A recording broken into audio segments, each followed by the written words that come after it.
Shalom saudara, apa kabar? Saya ucapkan selamat malam bagi setiap saudara dimanapun kau berada. Selamat datang dan selamat bergabung dalam program kita Mutiara Malam. Saya berharap agar setiap saudara malam hari ini akan semakin bersemangat di dalam Tuhan. Haleluya. Mari kita berdoa dan biar anugerah Tuhan menyertai kita. Bapa di sorga, sebentar kami akan belajar akan firman-Mu. Sebelum kami akan tutup malam ini Tuhan, dan sebelum kami tidur, biarlah firman-Mu menjadi rema buat kami. Dan hamba berdoa untuk setiap mereka yang mengikuti live malam khususnya ini Tuhan, biar anugerah-Mu menyelimuti kami. Dibukakan pengertian dan tingkat pemahaman kami untuk semakin melekat bersama dengan Tuhan. Di dalam nama Yesus kami berdoa, haleluya, amin. Saudara yang terkasih, malam hari ini saya sangat bersukacita sekali. Bagaimana dengan Anda? Saya berdoa biar engkau juga semakin bersukacita di dalam Tuhan. Mutiara malam hari ini saya mau mengajak kita akan belajar akan kebenaran firman Tuhan. Saya memberikan sebuah tajuk untuk setiap kita belajar dan lakukan dalam hidup kita. Percayalah saudara, karena Tuhan itu ada. Apa tajuk Mutiara malam hari ini? Tajuk kita malam hari ini yaitu pertolongan Tuhan tepat pada waktunya. Amin. Perkatakan dengan iman, pertolongan Tuhan tepat pada waktunya. Suka atau tidak suka, sadar atau tidak sadar, cepat atau lambat menurut kita, tetapi saudara ingat, pertolongan Tuhan itu tepat pada waktunya. Mari kita akan belajar dari kitab Matius pasal yang ke-14. Matius 14 ayat 22 hingga 33. Firman Tuhan berkata, sesudah itu Yesus segera memerintahkan murid-muridnya naik ke perahu dan mendahuluinya ke seberang. Sementara itu ia menyuruh orang banyak pulang. Dan setelah orang banyak itu disuruhnya pulang, Yesus naik ke atas bukit untuk berdoa seorang diri. Ketika hari sudah malam, ia sendirian di situ. Perahu murid-muridnya sudah beberapa mil jauhnya dari pantai dan diombang-ambingkan gelombang karena angin sakal. Kira-kira jam 3 malam, datanglah Yesus kepada mereka berjalan di atas air. Ketika murid-muridnya melihat dia berjalan di atas air, mereka terkejut dan berseru, "Itu hantu!" Lalu berteriak-teriak karena takut. Tetapi segera Yesus berkata kepada mereka, "Tenanglah, aku ini, jangan takut." Lalu Petrus berseru dan menjawab dia, "Tuhan, apabila Engkau itu, suruhlah aku datang kepadamu berjalan di atas air." Kata Yesus, "Datanglah." Maka Petrus turun di perahu dan berjalan di atas air mendapatkan Yesus. Tetapi ketika dirasanya tiupan angin, takutlah ia dan mulai tenggelam lalu berteriak, "Tuhan, tolonglah aku." Segera Yesus mengulurkan tangannya, memegang dia dan berkata, "Hai orang yang kurang percaya, mengapa engkau bimbang?"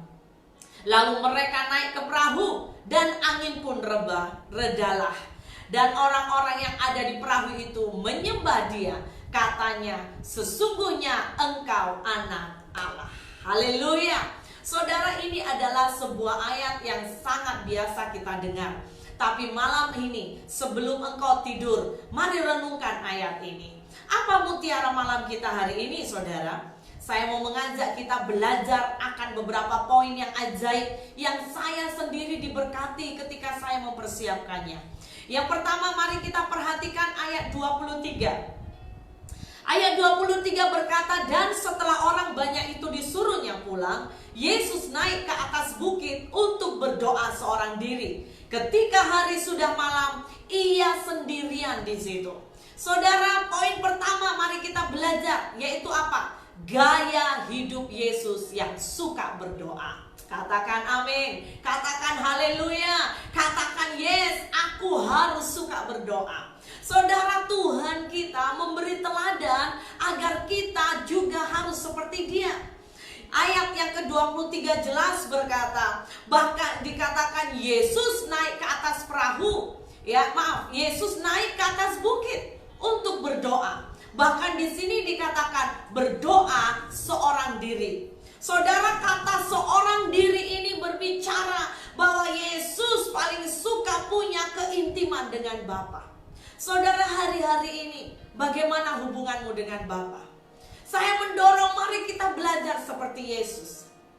Amin, saudara. Yesus dikatakan dia naik seorang diri. Seorang diri, dia suka dekat dengan Bapa. Yohanes 14 ayat 10 berkata, "Tidak percayakah engkau bahwa aku di dalam Bapa dan Bapa di dalam aku? Apa yang aku katakan kepadamu tidak aku katakan dari diriku sendiri, tetapi Bapa yang diam di dalam aku, dialah yang melakukan pekerjaannya."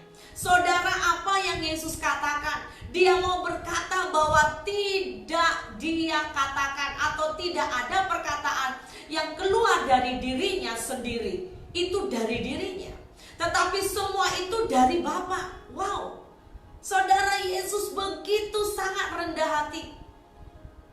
Dia sangat-sangat mengagungkan Bapanya. Saudara, hari-hari ini dimanapun engkau berada, nomor satu, saya mau kasih pesan buat kita sebelum tidur. Jadikan doa sebagai gaya hidup kita. Demikian juga Daud. Kita tahu bahwa Daud adalah seorang yang dekat di hati Tuhan. Bahkan Daud dikatakan seorang yang berkenan di hati Tuhan. Kenapa, saudara? Karena Daud dia sudah biasa punya keintiman dengan Tuhan. Ketika dia sangat muda, dia masih menjadi gembala domba, belum jadi raja, Daud suka menaikkan puji-pujian. Ketika dia mengalami ada banyak hal, tantangan menjaga domba ayahnya, Daud seorang yang intim dengan Allah. Dia banyak memuji, dia banyak menyembah. Mazmur 27 ayat 5, dia berkata bahwa sebab ia melindungi aku di dalam pondoknya pada waktu bahaya. Ia menyembunyikan aku dalam persembunyian di kemahnya. Ia mengangkat aku ke atas gunung batu. Wow, kata persembunyian di kemahnya itu menunjukkan keintimannya Daud dengan Tuhan. Waktu itu Daud tidak bisa, sepertinya dia tidak mau dilepaskan untuk jauh dari Tuhan.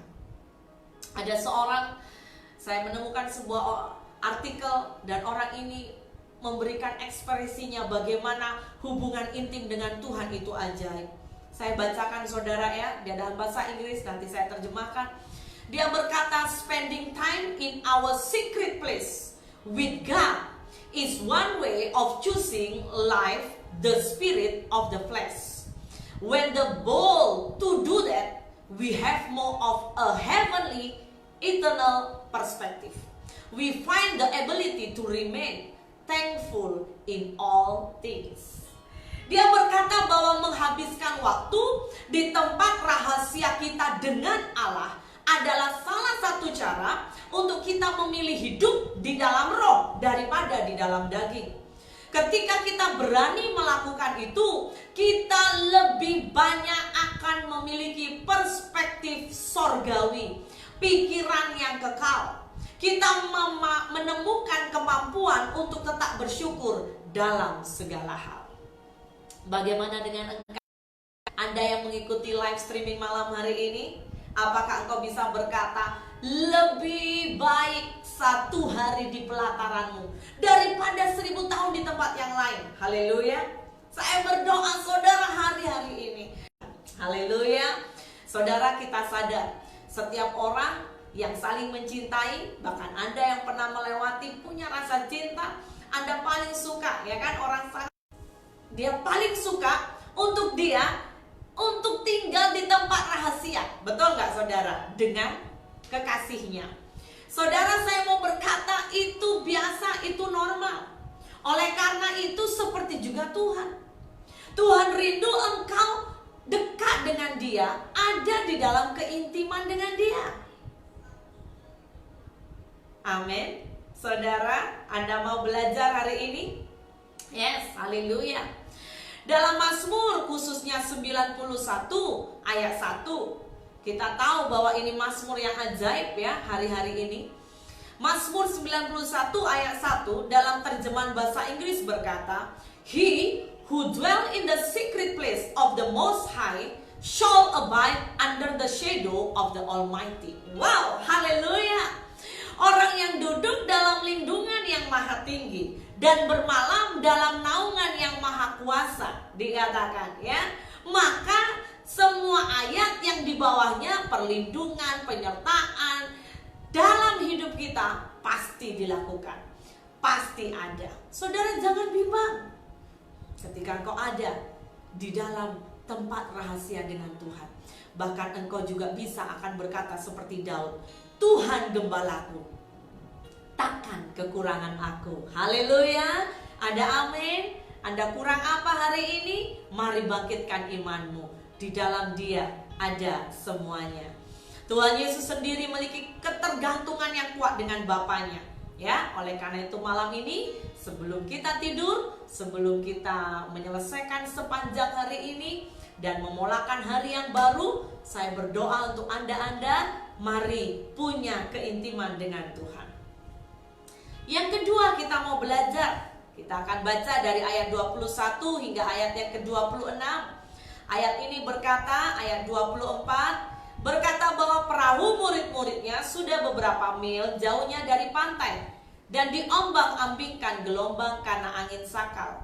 Kira-kira jam 3 malam datanglah Yesus kepada mereka berjalan di atas air. Ketika murid-muridnya melihat dia berjalan di atas air, mereka terkejut dan berseru, itu hantu. Lalu berteriak-teriak karena takut. Nah, saudara, apa yang kita bisa pelajari dari bagian yang kedua ini?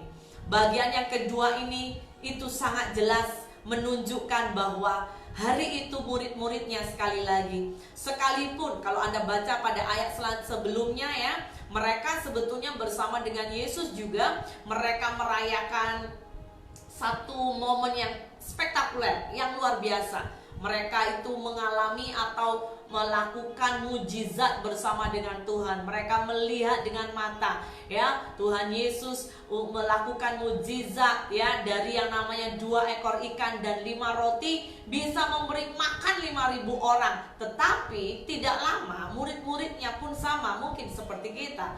Kita manusia sama seringkali seperti murid-murid ini. Mereka sebetulnya tahu Yesus membuat mujizat, tetapi dia atau mereka kurang kenal. Bagaimana dengan saudara? Sudahkah engkau mengenali Tuhanmu? Poin perenungan kita mutiara malam ini yang kedua, jangan lupa, sudahkah kita kenal Tuhan kita?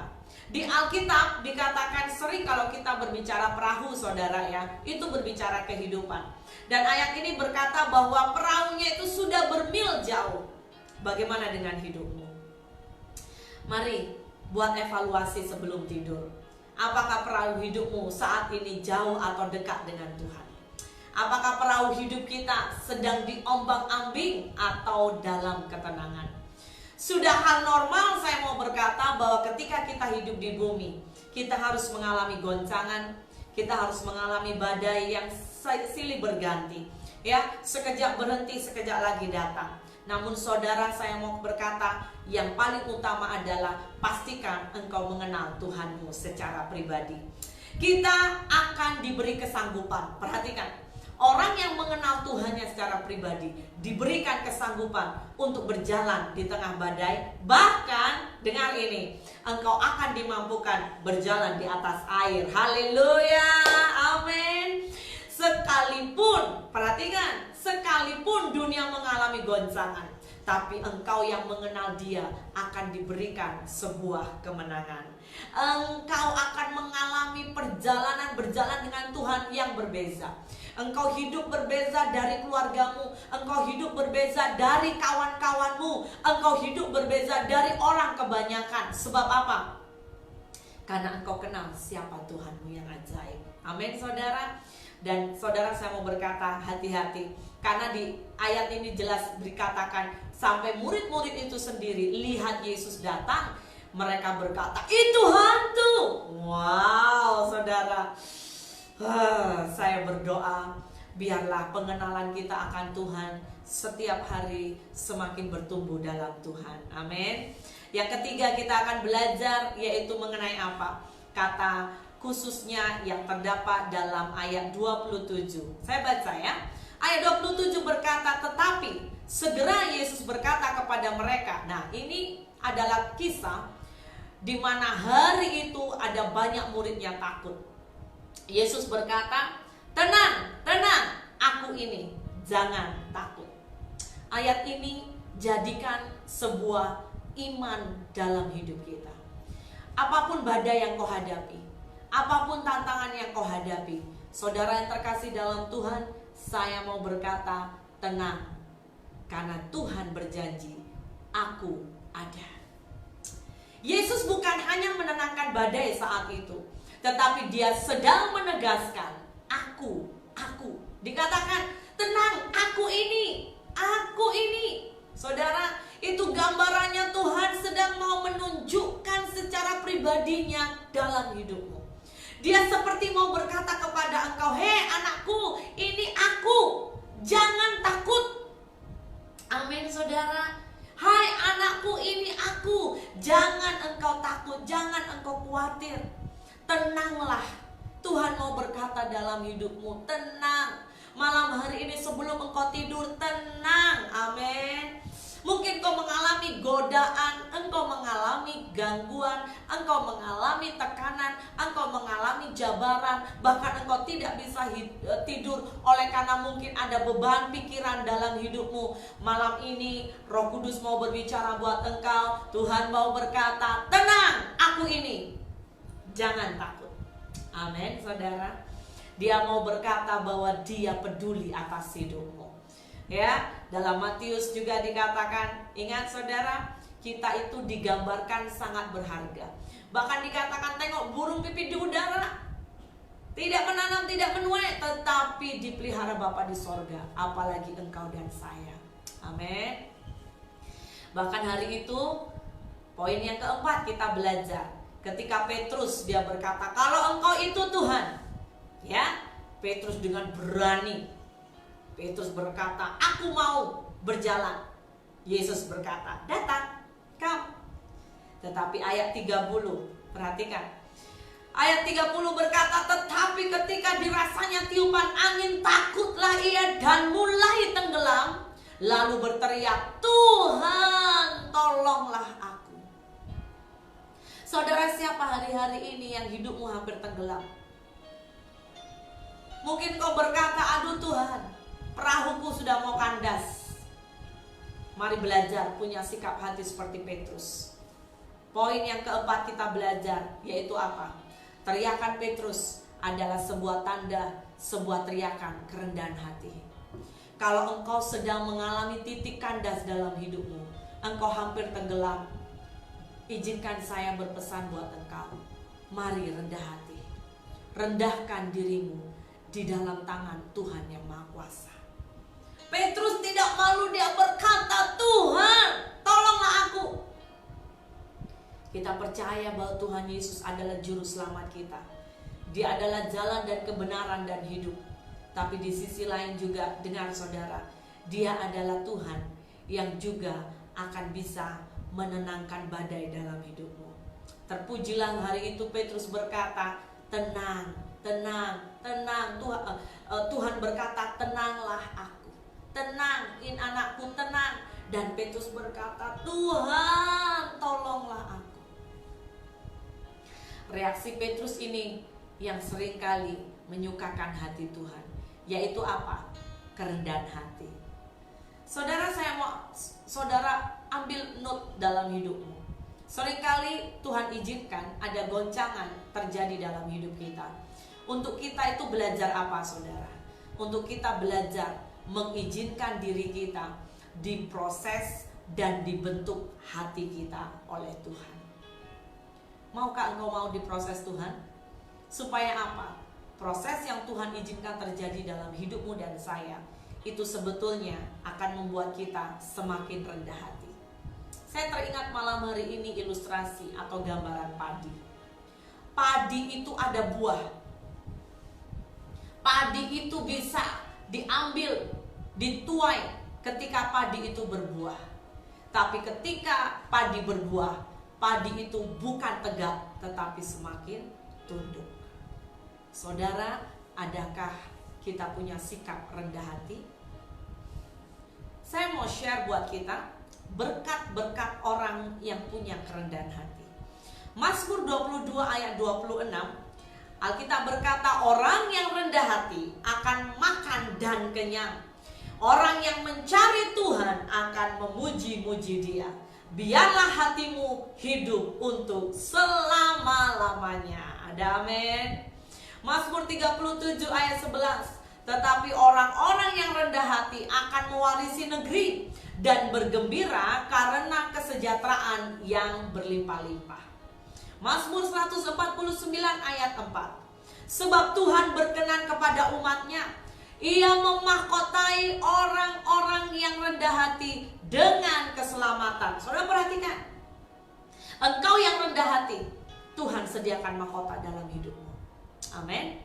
Amsal 11 ayat 2, jikalau keangkuhan tiba, tiba juga cemooh, tetapi hikmat ada pada orang yang rendah hati. Anda mau hari ini rendah hati? Tuhan akan hujani engkau dengan hikmat. Amin, saudara.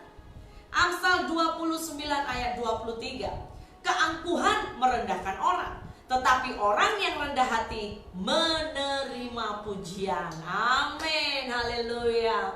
Saya berdoa Anda yang mengikuti program ini, Mutiara Malam hari ini, ambil sebuah keputusan. Jangan simpan kesombongan kita. Miliki sikap rendah hati. Mau dibentuk, mau diproses Tuhan, satu hari Tuhan puji hidupmu. Yakobus 4 ayat 6, tetapi kasih karunia yang dianugerahnya kepada kita lebih besar daripada itu. Karena itu ia katakan, Allah menentang orang yang congkak, tetapi mengasihi orang yang rendah hati. Haleluya, amin saudara. Mulai malam hari ini saya mau berdoa buat kita.